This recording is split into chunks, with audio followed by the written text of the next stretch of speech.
Era un pobre diablo que siempre venía cerca de un gran pueblo donde yo vivía, joven, rubio y flaco, sucio y mal vestido, siempre cabizbajo, tal vez un perdido. Un día de invierno lo encontraron muerto dentro de un arroyo próximo a mi huerto. Varios cazadores que con sus lebreles cantando marchaban. Entre sus papeles no encontraron nada. Los jueces de turno hicieron preguntas al guardián nocturno. Este no sabía nada del extinto, ni el vecino Pérez, ni el vecino Pinto. Una chica dijo que sería un loco, o algún vagabundo que comía poco, y un chusco que oía las conversaciones se tentó de risa. Vaya, unos simplones. Una paletada le echó el panteonero. Luego olió un cigarro, se caló el sombrero y emprendió la vuelta. Tras la paletada, nadie dijo nada. Nadie dijo nada. Nada de Carlos Pessoa Vélez. Un poema entrañablemente chileno, que siento trae de alguna manera el olor, el sabor, el tono de un Chile que va desapareciendo, pero de un Chile que sigue vivo por debajo de este Chile posmoderno. El Chile de Carlos Pessoa Vélez, y este poema que cuenta la historia de un hombre cualunque, como dirían los italianos, un NN, un cualquiera, un perdido tal vez, que es enterrado y que luego de ser enterrado es olvidado. Tal vez la misión de los grandes poetas, entre ellos Pessoa Vélez, y de los grandes escritores, es sacar del olvido y de la muerte a esos NN, a esos personajes que andan por las calles de nuestras ciudades y que son los que terminan inspirando la gran literatura. Guy de Maupassant dicen que seguía igual que Balzac a los personajes de la calle de su ciudad. A veces nuestros escritores dejan de escuchar y dejan de mirar y se olvidan de su labor de rescatar justamente de la muerte y del olvido a los escritores. Pero afortunadamente hay escritores que han tomado la posta de rescatar esas esencias nacionales, los arquetipos de nuestra chilenidad, de nuestro Chile profundo. Y hay un narrador que ha hecho eso a través de sus cuentos, su trabajo como periodista destacadísimo, como narrador y al mismo tiempo como creador de un género híbrido entre la ficción y la narración, libros biográficos y narrativos. Me refiero a José Miguel Varas, Premio Nacional de Literatura, que desde su libro Cagüín ha estado atento al Cagüín profundo del Chile perdido. Muchas gracias, José Miguel, por estar aquí en Una Belleza Nueva. Bueno, gracias a ustedes por invitarme. José Miguel, primero que nada, ¿qué te provoca este poema de Carlos Pessoa Vélez? Me imagino que algo tiene que provocarte y algo tiene que... Claro, bueno, es un poema que yo he leído muchas veces. Yo soy un gran admirador de Pessoa Vélez. Estuve en la Biblioteca Nacional leyendo una edición de obras completas de él, que entiendo que no son totalmente completas, pero bastante un gran volumen. Recuerdo su, bueno, Alma Chilena, que recogía obras de él. O sea, yo tengo por Pessoa Vélez una especie de veneración, y creo que es el comienzo de la gran poesía chilena, Pessoa Vélez. Bueno, siempre es arbitrario fijar comienzos, ¿no? Pero yo creo que es el comienzo de cierta manera de mirar la realidad y de hacer poesía, una poesía que tiene apariencia de nada, ¿no? Como este poema que se llama Nada, como La tarde en el hospital, que es absolutamente genial. Y otros que son como crónicas, ¿no? La crónica de la llegada del tren en Valparaíso es fantástico. O sea, es un gran escritor para mí, es un gran poeta, pero es un poeta que tiene mucha materia narrativa, digamos así. Y tal vez por eso me ha atraído a mí particularmente, pero creo que es gran poesía la que él hace. José Miguel, de alguna manera yo escogí este poema así azarosamente, siempre abro el programa con un poema, porque he sentido que en tu obra, en tu voluminosa obra de cuentos, han sido editados los cuentos compuestos por Alfaguara, en tus novelas, El correo de Bagdad, Cagüín, más por ahí, más estos dos libros de alguna manera biográficos ficticios, Los sueños del pintor y Neruda clandestino, Machacón y otros más, tú has ido a la búsqueda de lo que se ha llamado las esencias nacionales, tú me lo has dicho por ahí, o el sabor, o eso indescifrable, que es tal vez el secreto del Chile más profundo, el Chile de los seres anónimos. ¿Es efectivo eso? Bueno, sí, evidentemente. Lo que pasa es que uno no se propone, digamos, o sea, yo no me planteaba un proyecto cuando empecé a escribir, pero eso va como saliendo naturalmente, digamos, en el proceso mismo de la escritura y va adquiriendo un sentido que a veces inicialmente uno no percibía.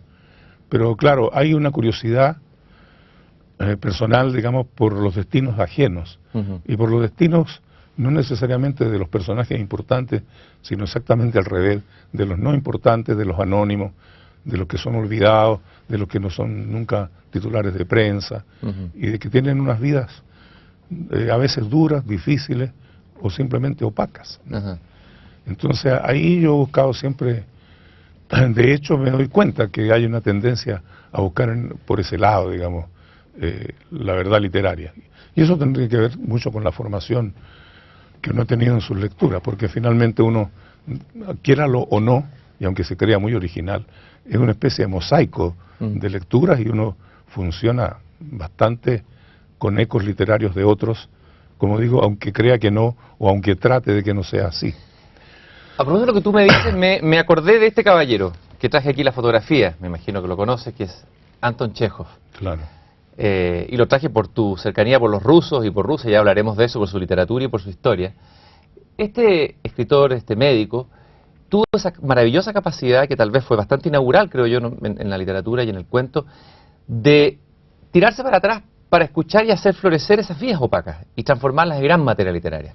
Sí, bueno, es probablemente el genio máximo del cuento, ¿no? Del relato breve. Hombre que empezó escribiendo en la prensa, con un seudónimo ridículo, Antosha Sheshonte, que suena divertido en ruso y en castellano también, y que eran cuentos humorísticos, tiene muchos cuentos humorísticos, breves, ¿no? Un poco adaptados a las características de la prensa. Y entonces el crítico Korolenko, gran crítico ruso de aquellos tiempos, siglo XIX, habló con él, y parece que escribió sobre él, y dijo que era un escritor extraordinario, y que se estaba en cierto modo perdiendo escribiendo en la prensa cuando él debiera escribir grandes libros, en fin. Y eso lo impresionó mucho a Chejov. Lo impresionó de tal modo que abandonó el seudónimo. Empezó a escribir con su nombre verdadero, Anton Chejov. En Moscú se conserva la casa de Chejov, bastante central.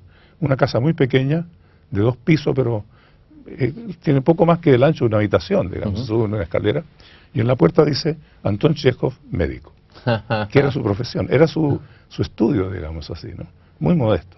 Después él, ya como autor de teatro, ganó dinero y tenía una pequeña propiedad en las afueras de Moscú. Y hay un pueblo fuera de Moscú que se llama Chejov, y yo nunca he podido establecer si se llama por él así, o si se llamaba antiguamente así. José Miguel, y de alguna tú dijiste ahí que él partió en el periodismo, tú también has tenido este doble amor, ¿no es cierto? La creación a través de la ficción desde muy joven, y la pasión por el periodismo. Tú has sido hombre de la prensa escrita, has estado editando revistas, entre ellas Rocinante, pero también antes has trabajado con la tinta, con la emoción que produce la tinta. Sí. Hablemos un poco de ese cruce de esos dos mundos y cómo literatura y periodismo se han cruzado en tu vida y en tu obra. Sí, bueno, digamos, haciendo alguna diferencia, ¿no? Chejov siempre es escritor, y aunque escriba en la prensa, ¿no? Pero yo trabajé como periodista, como periodista raso, digamos así, reporteando y trabajando en diario, que es la forma suprema del periodismo, la más terrible, la más exigente. La posta de urgencia. La máquina de moler carne, lo llaman también, porque todos los días hay que estar sacando el diario, ¿no? Y además me tocó en una época en que eso era mucho más duro que ahora, porque desde luego la jornada terminaba a las 11 de la noche, ¿no? y empezaba a la hora que fuera necesario. Había que levantarse temprano a veces y otras veces no, pero había que cumplir las tareas en el día y había que terminar de escribir y pasar todo el proceso de corrección de pruebas, y el proceso de confección de los diarios era muy complejo, tenía muchas etapas. casi, a mí me pareció un milagro que el otro día hubiera diario, porque se pasaba por tantas cosas, ¿no? Desde la composición, había que escribir el texto a máquina, después el linotipista convertía esa escritura a máquina en líneas de metal. Esas líneas de metal, el compaginador las armaba en una página en que tenía esas líneas que estaban al revés, ¿no? Claro. Entonces las armaba leyendo al revés, porque la página después se imprimía hacia el otro lado. Entonces se armaba con un marco de metal atornillado, quedaban las líneas, las fotografías convertidas en cliché metálico. Todo era metálico, y mucho fierro y mucho metal fundido de por medio. Había algo de artesanía, de arte. Muy artesanal. Y además había un olor y además era imposible no mancharse, digamos, porque todo estaba más o menos untado de tinta. Hoy día los periodistas ya no se manchan de tinta los dedos. No, ahora ya la tinta no se conoce prácticamente, ¿no? Funciona, además todo termina al fin metido en un disco y la máquina hace el resto, ¿no? Había algo romántico en ese periodismo, y también hay toda una tradición de escritores y periodistas en Chile. Joaquín Barbello, hay varios, ¿no es cierto?, que escribían en las columnas, escribían en las últimas noticias, escribían en el Diario Ilustrado, escribían en El Siglo, etcétera, en el Mercurio.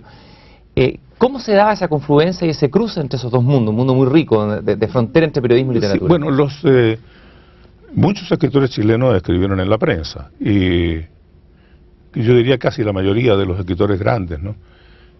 Y muchos, pero no fueron tanto los que fueron reporteros, digamos así, que trabajaron como periodistas full time, digamos. Uno fue Luis Enrique Delano, que fue un escritor notable, que fue tanto escritor como periodista. Daniel de la Vega era columnista permanente y obtuvo el Premio Nacional de Periodismo y el de Literatura, los dos. Igual que Eduardo Bello, ¿no? Que es el modelo máximo del escritor periodista, digamos así, que también fue reportero cuando más joven, pero que después ya se independizó y se hizo columnista, ¿no? Con sus famosas crónicas de los días jueves, que son evidentemente periodísticas, pero que habitualmente se elevan hacia lo literario. Y algunas son en sí mismos obras literarias, sin duda alguna.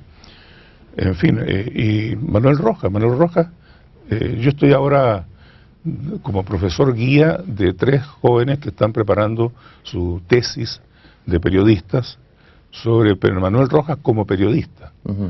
Y hemos estado escudriñando y revisando sus artículos, publicados a lo largo de muchos años. Él publicó unos 600 artículos. Increíble. Nosotros hemos reducido nuestro campo a un periodo histórico determinado y a un número determinado de artículos. Pero son muy variados. Muchos son propiamente literarios, y eso los dejamos al lado porque quisimos destacar la parte periodística. Ahora, de alguna manera tengo la impresión de que el periodismo le ha hecho bien a nuestros escritores. Es decir, ¿qué es lo que hay en el oficio, tu experiencia, ya sea como reportero, como columnista, como editor, ese contacto con la tinta, con la urgencia del día siguiente? ¿Qué es lo que le da al escritor y qué no tiene tal vez el escritor que no ha tenido esa experiencia? Lo que le da es un contacto directo con la humanidad real, contacto directo con la gente, con el pueblo, usando la palabra en el sentido más amplio, profundo y auténtico. Ahora no da de moda hablar de pueblo. Sí. Ahora se habla de la gente o de los ciudadanos, pero el pueblo es una categoría más amplia. Además, el pueblo no tiene por qué excluir a nadie, en resumidas cuentas. Somos todo pueblo, ¿no? Mira, hay un libro que yo leí joven, yo siempre bastante lector, ¿no? Se llama Los hombres de buena voluntad, de Jules Romain. Era la época de los romans fleuve, 16, creo que eran 12 volúmenes. Las novelas Río. Novelas Río, no terminaban nunca, y pasaban cosas y uno se embarcaba, se ponía a vivir con esos personajes durante largo tiempo. Y en esa novela hay un personaje que quiere ser escritor. Y entonces va a ver a un viejo crítico, Jalicourt, y le dice, ¿qué hago yo? Yo quiero ser escritor, Entonces el otro le dice, métase al periodismo. Sumérjase en la fosa común de los hechos terribles de cada día, de los asesinatos, de las muertes terribles en los hospitales. Sumérjase en eso, y después de que pase un largo tiempo en eso, usted tal vez tiene derecho a escribir. En el fondo es como darse un baño de humanidad, ¿no? Exactamente eso es. Y bueno, ese consejo yo lo tomé muy en serio. Incluso en la primera edición de mi libro, Por ahí, lo coloqué atrás, completo ese texto, como no sé, como casi como una profesión de fe, digamos así, ¿no? ¿Hay algún personaje entrañable de ese tiempo del periodismo? ¿Algún maestro, algún periodista que te haya marcado fuertemente que tú pudieras traer a presencia aquí? Bueno, hay no pocos, ¿no? Desde luego Luis Enrique Delano fue para mí maestro de periodismo y maestro de muchas cosas. Juan de Luigi, que fue un notable escritor y periodista, que creó un periódico que se llama Extra, de vida efímera, que después en algún tiempo colaboró con el diario El Siglo, y que fue el periodo en que yo lo conocí en realidad, porque él se quedó ciego. Entonces había que ir a la casa de él y recibir el dictado de sus artículos. Estuvo trabajando un tiempo la escritora Margarita Aguirre con él, recibiendo sus dictados, en fin. Y visité su casa muchas veces. Desgraciadamente se produjo después un alejamiento de él del Partido Comunista, digamos. Nunca fue un militante él, pero se sentía muy cercano. Y ese alejamiento tuvo que ver con querella terrible entre Neruda y De Roca. Él era rockiano y en algún momento entonces... ¿Y tú eras nerudiano? Pero yo no tuve un problema personal con él. El problema fue, digamos, De Roca publicó un libro terrible, vitriólico, que se llama Neruda y yo. Uno gigante, ¿no? Neruda y yo. Entonces, es un libro de invectivas tremendas, ¿no? Entonces, ese libro mereció artículos de respuesta de varios jóvenes escritores y otros no tan jóvenes comunistas de aquel tiempo. Yo escribí un breve artículo sobre eso, otros escribieron otros más grandes, y entonces a él se indignó con eso y dijo que Roca era el más grande poeta de masas de Chile, de América y del mundo. Cosa que también un poquito exagerada, un poco rockiana también. Entonces, desgraciadamente, como digo, él se alejó y dejó de escribir sus artículos que eran maravillosos. Un hombre de gran cultura, que sabía hablar en un lenguaje muy accesible para la gente y que tomaba ejemplos de la historia del mundo, especialmente de la Edad Media italiana, que la conocía muy bien. Él era italiano. José Miguel, hablamos de la tradición periodística. Yo al comienzo decía que existe un Chile que se ha ido perdiendo, no solamente perdiendo en términos reales, sino que también en términos como material, como documento, como memoria literaria. Una gran corriente de una narrativa quizás más directa, no sé cómo definirla, más realista en el buen sentido de la palabra, más sencilla, entre comillas, y que pasó sobre ella de alguna manera o ha pasado el vendaval de la vanguardia, de la posvanguardia, de la posmodernidad, de la literatura que está más de moda hoy día. Me refiero a nombres como Manuel Rojas, Francisco Coloane, estoy colocando a José Santos González Vera, a Federico Gana, y de alguna manera siento que tú tomas o estás dentro de esa vertiente de esa línea. ¿No sé si estás de acuerdo en encontrar ese sello o ese camino? A mí me parece honroso que se hagan esas referencias, desde luego. Y a todos los he leído y a todos los admiro. También he leído, desde luego, a otros más contemporáneos. Te faltó nombrar a Genaro Prieto. Genaro Prieto, el socio. Que es un libro maravilloso, que es un realismo que tiene elementos no reales, o sea, muestra una transfiguración muy curiosa de la realidad. Gran escritor Genaro Prieto, y además como columnista de prensa de los grandes humoristas nacionales en todos los tiempos. Entonces, ¿te sientes parte de esa tradición, de esa hornada, digamos, que te acabo de nombrar? Claro, me siento vinculado con todas esas personas. Bueno, yo aspiro a que de alguna manera me diferencie de ellos también, pero claro que sí, hay una continuidad, y es importante subrayar lo de la continuidad porque ha habido una tendencia fuerte entre gente más joven a decir, bueno, la literatura chilena empieza ahora, digamos. Y yo recuerdo que también en mis tiempos de joven habíamos algunos que pensábamos que la literatura iba a comenzar ahora con nosotros y que antes. Y después, bueno, nos empezamos a descubrir que existían estos otros antepasados literarios de mucho respeto, digamos. Cuando Manuel Rojas publicó Hijo de Ladrón, eso fue como una gran conmoción, porque Hijo de Ladrón, siendo como es una novela realista en esencia, está trabajada con métodos que resultaban novedosos, innovadores, respecto del realismo tradicional más chato, de estirpe española que predominaba en Chile, ¿no? El criollismo. Mariano Latorre. Mariano, claro. Santibán, en fin. Pero que tampoco hay que despacharlos ligeramente, hay que ver, porque hay obras muy interesantes de ellos. Y en Mariano, por ejemplo, que era gran narrador del campo. Hay personajes bastante fuertes y hay algunos cuentos de ciudad que son muy poco conocidos y que son excelentes, en mi opinión, y que muestran un Mariano Latorre bastante distinto de aquel de la narración campesina. Decían que lo pelaban a Mariano, los que no eran criollistas, decían entre Talca y Lontué se saltó 4 álamos, que no lo registró cuando hizo la descripción, ¿no? Y Mireya Latorre, que es hija de Mariano, la gran actriz y figura de radioteatro, ¿no? Y periodista de radio también, y de televisión. Mireya Latorre me contaba que su padre, que era un hombre absolutamente de ciudad, iba al campo a buscar material y generalmente iba a caballo, porque tenía que ir a lugares realmente campesinos. Y a él se le olvidaba que iba a caballo, y generalmente se caía a caballo, porque él iba con una libretita anotando, y anotaba todas las especies vegetales, los colores, no sé qué es lo que... Es una mirada científica la realidad. Claro, y hay una tradición naturalista en la literatura francesa y española, que de alguna manera también se transmutó aquí, ¿no? ¿Y cuál es tu método, o tu secreto, o tu manera de abordar esa realidad? Tú has escrito varias novelas, infinidad de cuentos, centenares de personajes, hablábamos, algunos anónimos, otros no tanto. ¿Cómo trabajas tú? ¿Vas con la libretita? ¿Vas escuchando? ¿Cómo te enfrentas tú como narrador al mundo? Claro, bueno, yo reporteo bastante, ¿no?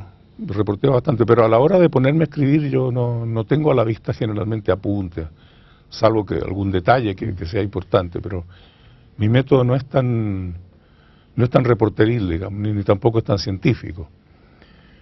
Porque, digamos, el método de composición que finalmente uno usa, yo no puedo escribir algo si no lo veo yo.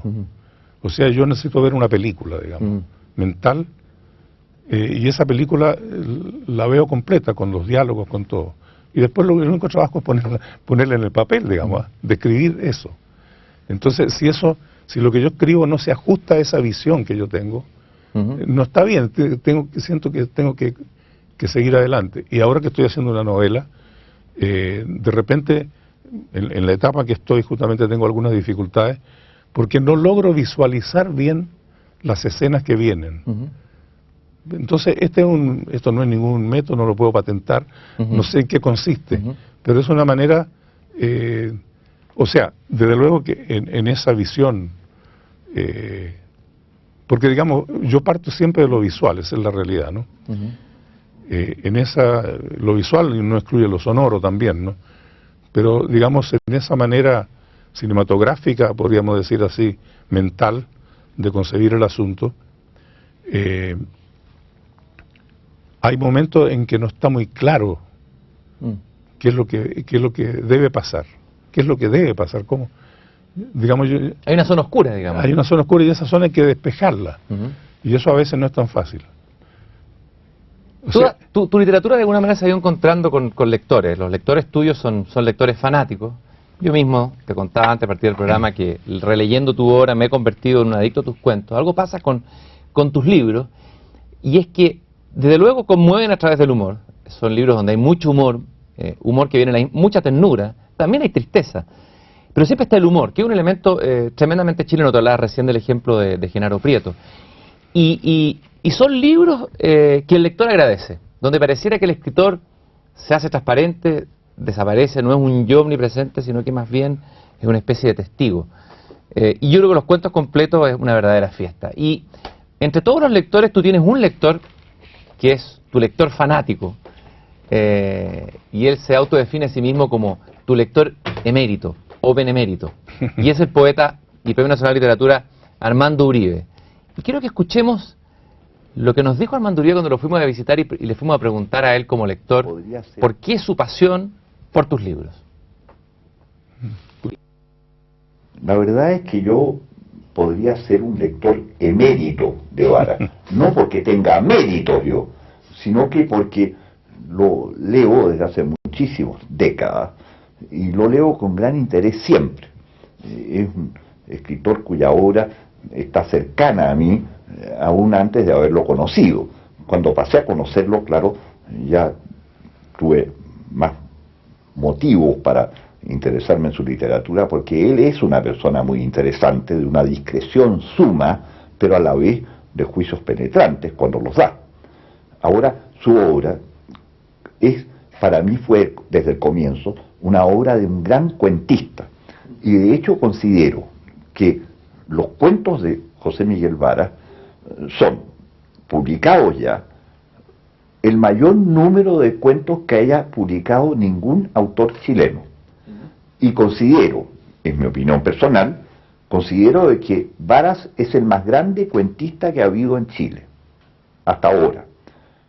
Pero yo creo que Varas ha creado un panorama completo de Chile y del tiempo en que ha vivido a través de sus cuentos. Tiene un estilo que no se inmuta, salvo para anotar agudísimamente las ridiculeces o los absurdos o las notas humorísticas. Escribe como si la pluma escribiera sola, o como si, con estas máquinas que hay ahora como las computadoras, como si las teclas se movieran también solas. Él está en la lengua castellana, está en una línea o beta muy importante, que es la de los autores, se incluyen no solo novelistas, sino que cronistas también, historiadores incluso, de quienes no se nota cómo escriben, pero penetra profundamente lo escrito en quien lo lee. Es el caso, diría, en el siglo XX, de Pío Baroja. Es el caso en Chile, también en el siglo XX, de José Santos González Vera. Es el caso hasta los años del siglo XXI de José Miguel Vara. Bueno, ese es Armando Uribe, tu lector primero, pero es verdad, y a todos nos ha pasado, porque hay una flojera en Chile. En Chile se habla de los escritores pero no se los lee, mucho se habla pero no se lee, incluso los que estamos en el medio cultural ocurre eso. Pero cuando uno se encuentra con tus libros, lo que te decía recién, ocurre este enamoramiento del lector con el cuento. Y quisiéramos un recorrido, José Miguel, desde tus comienzos, de tus primeros cuentos. Y vamos a partir por este libro que es Cahuen, un libro, me imagino que es entrañable para ti, que tiene que ver con tu infancia, que tiene que ver también con un momento mítico, el Instituto Nacional, y justamente una fotografía donde se muestra, me parece, la fotografía de tu curso, si no me equivoco. Claro, sí. Hablemos cómo nace este libro Cahuen. Bueno, ese libro es un libro en alguna medida importante, un libro escolar, podríamos decir así, ¿no? de crónica de colegio. Y empecé a escribirlo, no sé exactamente cuándo, pero yo diría que un par de años antes de su publicación. Por lo tanto, cuando yo era un cabro de 15, 16 años, ¿no? Y varios de hay unas viñetas, se podrían llamar así, o brevísimos cuentos que se llaman goteras, ¿no? Que era una manera de no darle mucha importancia tampoco al asunto. Y de ellos se publicaron varios en el boletín del Instituto Nacional, que lo dirigía don Ernesto Boero Lillo, un maestro que además era como el padre superior de la Academia de Letras Castellanas del Instituto Nacional.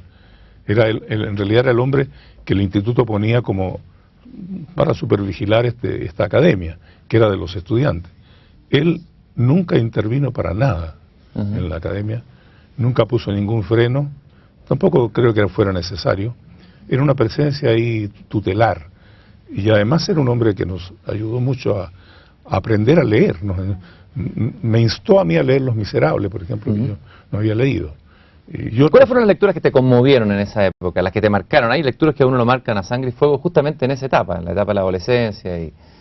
Sí, bueno, un poco al azar. Yo me acuerdo los libros de Alphonse Daudet, por ejemplo, que es un escritor francés, probablemente de segunda fila, considerado así, pero me acuerdo del libro Jacques, me acuerdo varios de sus novelas que me impresionaron muchísimo. Algunos norteamericanos como Jack London, James Oliver Cargood, que es otro gringo olvidado, ¿no? Pero que es una novela de los bosques, una cosa muy, muy hermosa. ¿Qué más? Bueno, si vamos un poco antes, Corazón de Edmundo Amici. Ese es un libro entrañable. Y lo leí, yo creo que lo leí muchas veces. Ajá. Y de alguna manera lo siento continuado en Ajá. algunos escritores italianos de la posguerra que también leí con mucho amor, Ujú.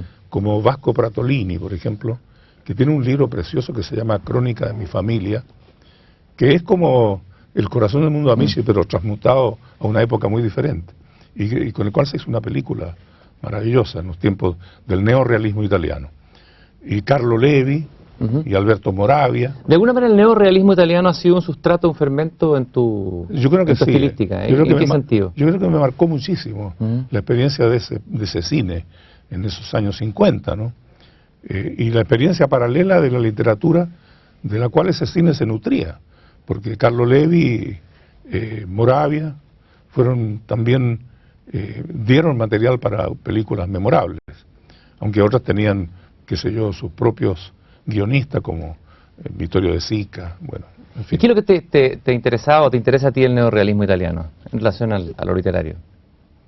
No sé, tal vez la manera del neorrealismo italiano de registrar la vida del hombre común Ujú.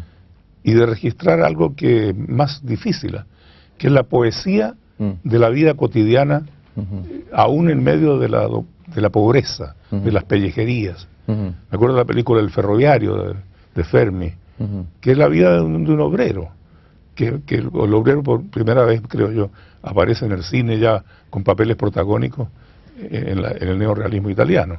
Antes un poco estaba con Chaplin y con algunos otros creadores del cine, digamos, de los padres del cine.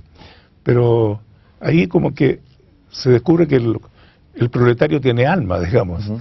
¿no? Y eso está también muy presente en la literatura chilena a partir de Nicomé, Guzmán y de toda aquella generación llamada del 38, en que hay otros escritores completamente olvidados, e injustamente olvidados, como Carlos Sepúlveda Leighton, Ujú.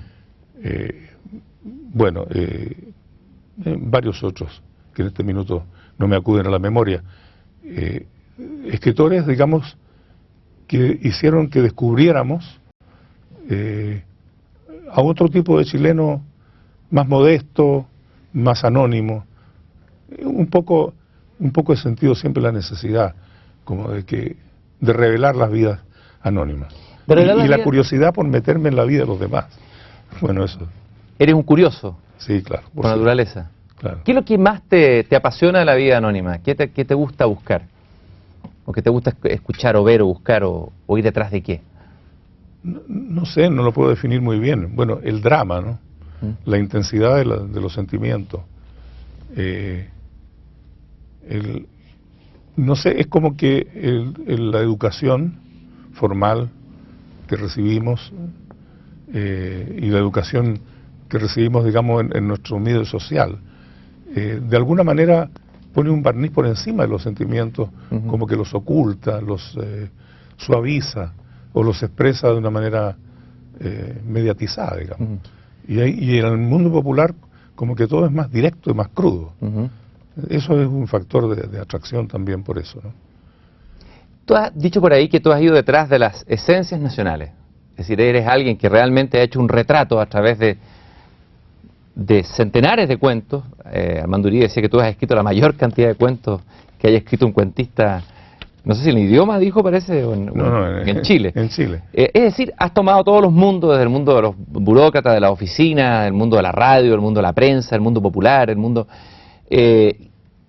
después de haber hecho un retrato, que vale mucho más a lo mejor que un análisis sociológico o antropológico de Chile, ¿qué has descubierto de esas esencias nacionales? Si pudieras hacer como una quinta esencia de tu propio recorrido como cuentista, como narrador, de alguien que ha contado eso. Esa es la pregunta más difícil, ¿no? Ujú. En realidad, ¿cómo expresar una síntesis? O de tal eso? vez lanzar algunas aproximaciones. Sí, claro. Porque además hay una variedad de tipos, ¿no? Y uno no puede singularizar en un solo tipo humano, digamos, todo el asunto, ¿no? Hay el personaje, digamos, como personaje típico, entrañable, Lagunas, de cuento de Manuel Rojas, ¿no? Ujú. Pero hay durante la Reconquista hay un personaje maravilloso, también popular, ¿no? El suboficial, ¿cómo se llama? Uno que decía, yo mismo me respeto, mis mismas charreteras, que es un cabo. ¿Y cuál es tu personaje más entrañable en esta misma línea? de los que han salido de tu propia pluma. Ah, de los que yo haya podido crear. Y que sea quizás representativo de esta quinta esencia que estamos diciendo. Yo no sé, yo le tengo mucha estimación al Huerqueo, que es el personaje del Correo de Bagdad, Ajá. que es un personaje que se alimenta de alguna manera de personajes reales, pero que evidentemente es también inventado, y también soy yo en alguna medida, porque finalmente uno se alimenta también de su propia sustancia. Pero ese personaje que es de origen mapuche, que se convierte en artista, y que emigra a Bagdad, Ajá. y que vive en Praga también, en lo cual hay paralelos naturalmente con mi propia biografía, y que tiene una cierta actitud, ¿cómo podríamos decir?, de asimilación y de descubrimiento en mundos ajenos de situaciones que son paralelas a las que él ha vivido, y que reacciona mucho frente a la discriminación, a tal extremo que, yo creo que es una historia absurda, ¿no?, a tal extremo que él se identifica con el movimiento de los kurdos, ¿no?, y se convierte en guerrillero kurdo, ¿no? Esta novela es verdaderamente desopilante, Claro. hilarante, maravillosa, una de las mejores novelas que se Además han escrito en bastante Chile. mentiroso también, ¿eh? Sí, claro. Bueno, como toda buena novela, Sí. en el sentido de que ciertos aspectos que hay ahí, por ejemplo la descripción del hipódromo de Bagdad, donde mi personaje monta a caballo, en fin, dice ya. Esa es bastante imaginaria, porque después supe que no había hipódromo en Bagdad, ¿no? Pero bueno, eso no tiene poca importancia cuando se trata de literatura. Esta es la historia de un pintor mapuche que termina viviendo en Irak, en la ciudad de Bagdad, y es un personaje que tiene un enigma, una especie de secreto, tiene algo de novela policial en un cierto sentido, uno podría decir, Sí. y todo parte en la redacción del Diario del Siglo cuando llega una carta de otro personaje que es muy importante en el texto, quien le manda al director el fajo de la correspondencia que había tenido con Huerqueo. Es un recurso, como dice Bolodia, más viejo que el hilo negro en la Sí, literatura. claro, el recurso de las cartas. Los documentos encontrados, las cartas. Qué sé yo, bueno. Y además, no sé muy bien por qué se me ocurrió darle forma epistolar, Ajá. que es una forma un poco artificiosa, ¿no? Ajá. Y un pie forzado, digamos, a esta narración, que pudo no tener esa forma necesariamente. Lo más divertido y desopilante son las cartas que escribe El profesor Beran. el profesor Vera, que se hizo amigo, que era un judío praguense, y que se hace muy amigo de Huerqueo, ¿no? Claro, el Huerqueo se casa con la sobrina de él, ¿no? Ajá. Entonces hay una relación así, un poco paterno-filial, digamos. Ajá. Pero él lo admira profundamente como artista. Y el Huerqueo se plantea una cuestión, de cierto punto de vista también hay un asunto ético. Él se plantea la cuestión, ¿puedo seguir haciendo arte, digamos, y haciendo una vida de artista relativamente cómoda cuando hay tanta injusticia? Ujú. ¿No? Entonces es una reacción elemental, motivada entre otras cosas por su digamos, conciencia de mapuche. Ujú. A pesar de que es un mapuche bastante atípico, bastante aculturado. Ajá. Es un mapuche formado en el liceo chileno, ¿no? Ajá. En el sentido, no se parece a algunos mapuches que yo he conocido que mantienen más fuerte la corte ancestral, digamos. Él es un mapuche de cultura chilena o de cultura europea, si se quiere, ¿no? Y desde luego en su pintura también. Hay otros personajes, o buscando arquetipos en tus cuentos, por ejemplo, está El Seductor, que es un cuento de un chileno típico, pero de alguna manera en este cuento está la tristeza del macho chileno, ¿no es cierto? Sí. Hablemos un poco, cuéntanos un poco este cuento, el Seductor, que es posible encontrar una edición económica y se puede leer en la micro perfectamente, o en el metro, si ustedes quieren. ¿Ah? No es necesario tener estas horas completas que son más difíciles de trasladar. Sí, ¿Ah? y más caras también. Sí. Bueno, perdón. Sí. El Seductor es un personaje que hemos conocido todos, ¿no? El hombre que conquista mujeres una tras otra, digamos, como quien saca cigarrillos de una cajetilla, ¿no? Y que las usa, digamos, y las deja. Perdón. Ahí tienes agüita.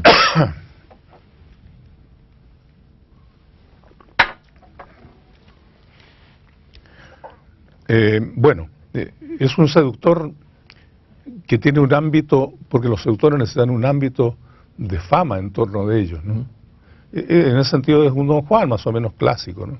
Pero es un Don Juan de trocha angosta, digamos, de poco alcance, de un medio universitario, donde lo coloco yo, que tiene una serie de conquistas y que se ha enamorado una sola vez, parece muy intensamente, y ha sido muy despreciado por esta dama de quien se enamoró. Entonces, los azares de la vida hacen que ella vuelva y tome contacto con él, pero es ella la que aparece en el papel de seductora, en realidad. Ella probablemente influida por lo que le contaron algunas otras mujeres que en su momento fueron seducidas por el Mujica. Entonces, este encuentro de los dos, que transcurre en forma un tanto calamitosa, ¿no? Y que se desarrolla fundamentalmente en un cuarto de hotel, tiene una segunda pata, digamos, que es como la conclusión del asunto, y que deja en claro, sobre todo yo diría, la extraordinaria soledad de los verdaderos don Juanes, que finalmente se encuentran, que nunca tuvieron nada, ¿no? Fuera de estos momentos efímeros que a la larga, históricamente ya, cuando pasan los años, ya dejan de tener significación. Hay una tristeza. No sé, hay tristeza, pero está tratado con humor. Esa mezcla de tristeza con humor no es algo definitivamente típico si alguien podría hablar de alma, suena un poco pomposo, el alma chilena, pero de nuestra esencia, nuestra fragilidad. Mi mamá Manduría hablaba que somos deshilachados, que estamos rotos, nuestra fragilidad. Desgarrados. Sí. Pero que siempre el humor es nuestra salida, y alguna vez tú has agarrado esa manera tan chilena de apropiarse del mundo, tal vez de enfrentar. Sí. Está en La Violeta, por ejemplo, que para mí es probablemente una de las más grandes poetas de Chile, que no es considerada como tal, en realidad. Es una gran poeta, ¿no? Y es una extraordinaria poeta. Y ella tiene una expresión por ahí, dice, anda risa con llanto, se acabó el canto. O sea, cuando viene la risa con llanto ya como que termina el asunto, la posibilidad del canto, digamos. Y hay el asunto que yo he tratado menos en realidad, pero que está también, que es el elemento báquico de la alegría chilena, que está muy vinculada con el vino, con el alcohol, con la euforia, después de la cual viene la depresión, ¿no? Entonces, no sé, de alguna manera eso probablemente tiene que ver con carácter nacional, aunque no creo que sea tan exclusivo de los chilenos. Pero en fin, uno trabaja del natural con el mundo que lo rodea, eso está claro, ¿no? Hay un conjunto de cuentos dentro de tus cuentos que a mí me interesaron. Bueno, hay otro cuento que me gustó mucho que se llama El ojo de la papa, que es una historia de iniciación amorosa y sexual. Tal vez podrías contarla brevemente, es uno de los bellos cuentos de tu libro. ¿Cuál es la situación y cuáles son los personajes? El ojo de la papa, una expresión tan típicamente chilena, ¿no? Claro. Bueno, el ojo de la papa es precisamente en torno a las complicadas situaciones que debe afrontar un adolescente de un mundo minero, ¿no? Para perder su virginidad finalmente. Y lo complicado que le resulta, porque se le atraviesan sentimientos, porque le producen shock determinadas situaciones. El enfrentamiento brusco del adolescente con la mujer, ¿no? Con la prostituta boliviana, ¿no? Esa escena es increíble. Que lo deja realmente choqueado y lo lleva a escapar, ¿no? Claro. Hay una escena increíble con esa prostituta y que como él, digamos, se siente tan impresionado por la desnudez de la mujer tan brutalmente presentada ante él, que es un muchacho que no tiene experiencia, que él trata de escapar. Y entonces la mujer le dice una frase que para mí es muy importante, que dice, con la chucha no se juega. que es una frase que yo escuché, no es que me la haya contado una mujer en estas circunstancias, me la contó un peruano, de una experiencia en algún sentido familiar, similar a esta, digamos. Casi todas las cosas que yo escribo las he escuchado alguna vez, o las he sabido de alguna manera. Hay invención, claro, pero... Y lo otro que tú haces, que me parece muy interesante, incluso lo incluyes dentro de los cuentos completos, es incluir textos que podrían ser leídos como textos periodísticos. Un texto, por ejemplo, un análisis sobre la situación de Rusia. Tú viviste, ¿cuántos años? 15 años viviste en Moscú. 15 años, sí. Hay un conjunto de textos en ese tema que se llama De Rusia, y hay varios notables, por ejemplo, Las pantuflas de Stalin. Y ahí tú haces en el fondo... Está entre periodismo y literatura, ¿no? Pero tú lo colocas dentro de la ficción, y eso uno lo agradece, ¿no es cierto? Sí. como que se borra la frontera finalmente, entre Sí, periodismo y literatura. hay un cierto tipo de escrito, digamos, en que el límite es tenue entre literatura y periodismo, ¿no?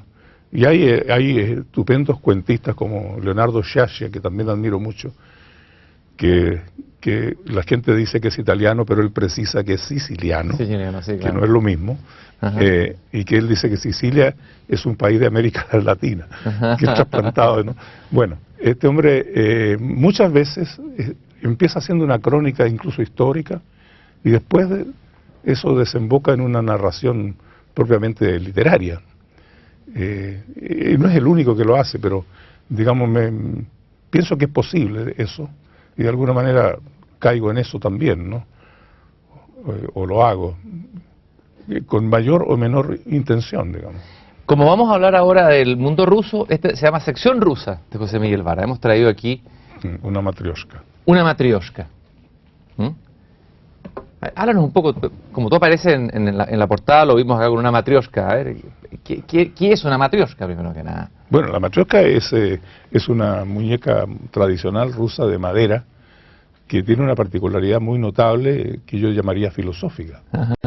Porque esta matrioshka contiene otra más pequeña y otra más pequeña, ¿no? Sí, claro. Que ese es el gran juego, ¿no? Y yo creo que es muy original este tipo de... Y bueno, yo creo que es ruso, ¿no? No sé si en otras partes del mundo existirá. Y todavía podemos encontrar más pequeños. ¿Y algo dice, tú dices filósofo, algo dice del alma rusa? Alguien ha hablado, Berdiev habla del alma rusa. ¿O tu experiencia con los rusos? Hablemos un poco de tu experiencia de Rusia. Bueno, los rusos ellos mismos dicen, ¿no? Se casi borrean también, que ellos tienen almas espaciosas, dicen, ¿no? Hay algo romántico muy fuerte, incluso en la Rusia soviética que yo conocí, y en esta Rusia de ahora en la que he ido 2 veces a encontrar viejos amigos y a observar los cambios del mundo ruso. Hay cierta cosa, como digo, de romanticismo, que se expresa, digamos, por ejemplo, en los amores frenéticos, que hacen que en un momento dado se abandona todo por un amor, por una pasión. La pasión es muy fuerte entre los rusos. Luego ellos son, también hay este elemento que se puede llamar chileno, el aspecto báquico del asunto, ¿no?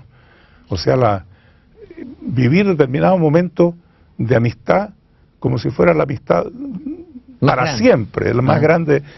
Siempre hay un ruso que se pone a llorar. Báquico depresivo. Báquico, y te besa y descubre que tú eres la persona más querida en el mundo. Y te lo demuestra, digamos, además, con extraordinaria generosidad, porque son muy, muy generosos, muy irresponsables. Hay algo entre los rusos que algo tiene que ver con lo chileno, con lo nuestro. Siempre se ha hablado de ese cruce claro. o afinidad. Ahora hay otro aspecto ruso, digamos, que es el abandono, el dejar que las cosas estén por ahí nomás y no moverse mayormente, dejar que las cosas decaigan. Una cierta negligencia. Negligencia, que es muy, muy negativa en mi opinión. Y que era una tendencia, digamos, cuando se planteaba la construcción del socialismo en tiempo de Stalin, era una tendencia muy dañina, ¿no? Y entonces se escribió sobre eso, y se lo bautizó con un nombre muy bueno, Dostoyevshina. O sea, el estado de ánimo de los personajes de Dostoyevsky. Aplicado a la realidad. Aplicado a la realidad. Por eso tú lo cuentas. Hay que combatir contra la Dostoyevshina, combatir contra esa tendencia a dejarse estar, a no preocuparse. Si se rompió el techo, ponerle una cuestión ahí, un remiendo, en fin. Por eso tú lo cuentas en este maravilloso cuento que es la formación de un académico, donde aparece verdaderamente uno de tus personajes entrañables, que fue un personaje real que tú conociste, claro. Que se queja de que él llega a sacar la última edición de una revista de ciencias sociales, parece que tenía que claro. mandar al mundo, y le van pasando una serie de cosas, se va encontrando con la triste realidad de claro. personajes burocráticos que no hacen nada, que están ahí. Claro, y se encuentra empieza a protestarle al secretario del partido, que es responsable, el atraso, qué sé yo, y además pregunto por fulano y no está. Entonces la secretaria no está, no hay nadie en su lugar. Entonces dice, no, pero es que están vendiendo naranjas y ella fue a comprar naranja para sus niños. Es decir, hay una gran comprensión de esta falta de eficiencia, digamos así.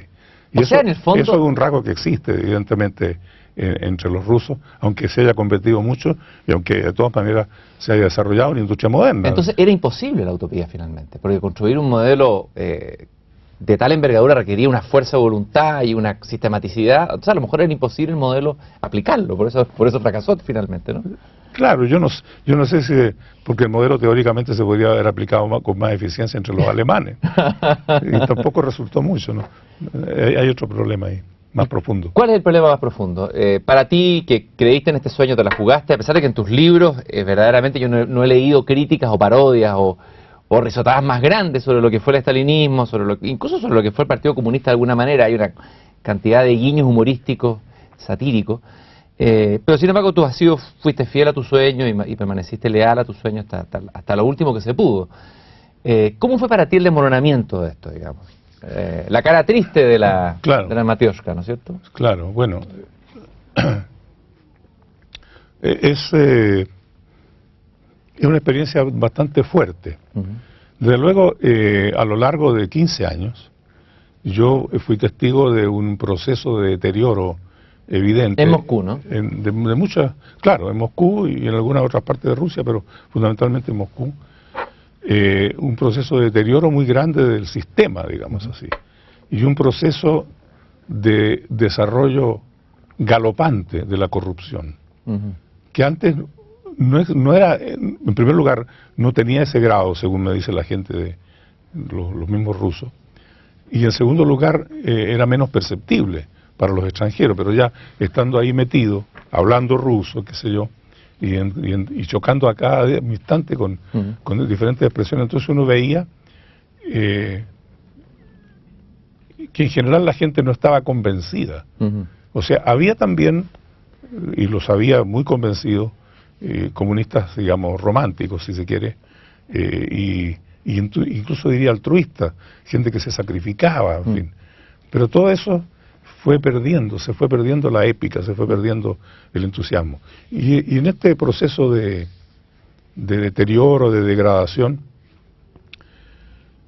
influyeron varias cosas. Influyeron, digamos, desde luego, el hecho de que la corrupción también llegó al partido comunista de la Unión Soviética, que era como la espina dorsal, digamos, de esta sociedad, ¿no? Y ese, cuando vino el proceso, digamos, de cambios, representado por Gorbachev, en que lo más importante, digamos, para él fue la glasnost, que se traduce por transparencia. Por transparencia, lo cual es una analogía con la palabra glass, que significa vidrio, pero no tiene nada que ver con la palabra rusa, glasnost. Glasnost es hablar en voz alta. Decir las cosas. Decir las cosas abiertamente. Claro.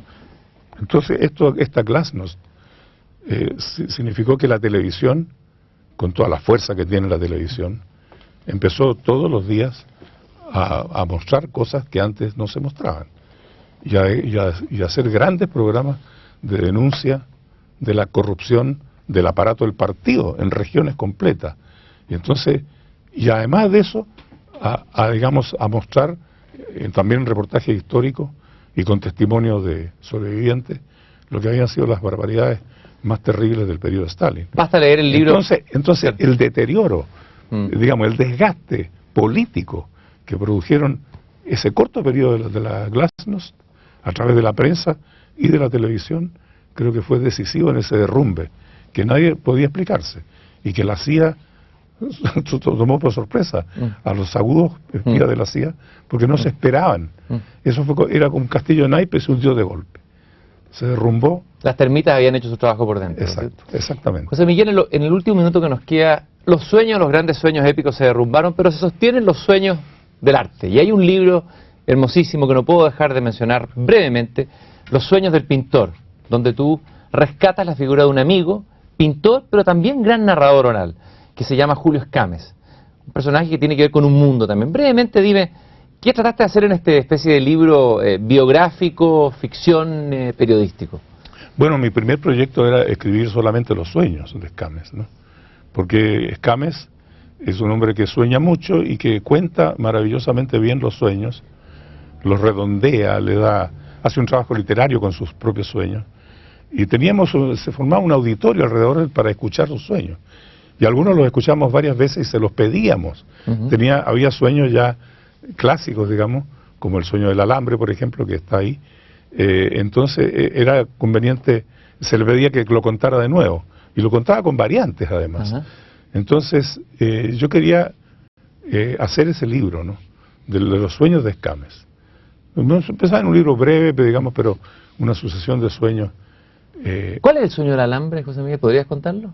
¿No te acuerdas del sueño del alambre? Es muy importante. Cuéntalo. Sí, no se lo leí, pero quisiera que lo cuentes tú mismo. El sueño del alambre está, el hombre que sueña, digamos Julio, está en un cuarto que se parece al de él, pero que tiene algo diferente, ¿no? Y está en una especie de sucucho, en un camastro, y entonces ve que de la pared al frente se empieza como a caer un poco de polvillo y aparece un alambre. Y este alambre se dirige directamente hacia él en forma muy agresiva. Entonces él le hace el quite y el alambre gira y vuelve de nuevo.